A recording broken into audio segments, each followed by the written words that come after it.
Hallelujah praise the life giving ministry NLP আপোনালোকক চবকে স্বাগতম জনাইছোঁ। এইটো life giving ministry NLP church decoration বনাই আছে। চাৰ্চ আপোনালোকে চাইছিলে আগত চাৰ্চ ভাঙাটো আৰু বনোৱাটো দেখাম বুলি কৈছিলোঁ আপোনালোকক। এয়া চাৰ্চ ক্ৰিছমাছ ওচৰ হৈছে 25 ডিচেম্বৰত ক্ৰিছমাছ প্ৰভু যীশুৰ জন্মদিন হিচাপে আমি পালন কৰোঁ। ক্ৰিছমাছটো বৰদিন বুলি কয় আৰু এই ক্ৰিছমাছটো নোহোৱাৰ আগতে চাৰ্চখন এনেকৈ বনাই আছে আৰু আপোনালোকক স্বাগতম জনাইছোঁ। লাইফ গিভিং মিনিষ্ট্ৰী NLP চাৰ্চত ক্ৰিছমাছত আহিবলৈ 25 ডিচেম্বৰৰ Lilabari airport near stadium back side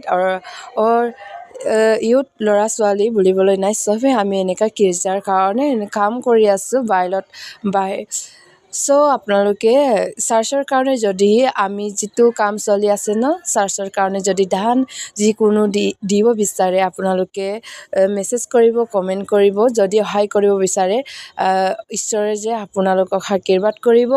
মই আপোনালোকক অনুৰোধ কৰিছোঁ, যদি সহায় কৰিব বিচাৰে, যোনে এইটো শুনি আছে, যোনে চাই আছে, আপোনালোকে সহায় কৰিব বুলি মই অনুৰোধ কৰিলোঁ। আৰু আমি ৰাতি হৈ গ'ল আৰু আজিৰ এই ভিডিঅ'টো আপোনালোকে চাইছে আৰু লাষ্টলৈকে ভিডিঅ' আপোনালোকে চাই থাকিব পাৰিব আৰু সহায় কৰিব বুলি মই আশা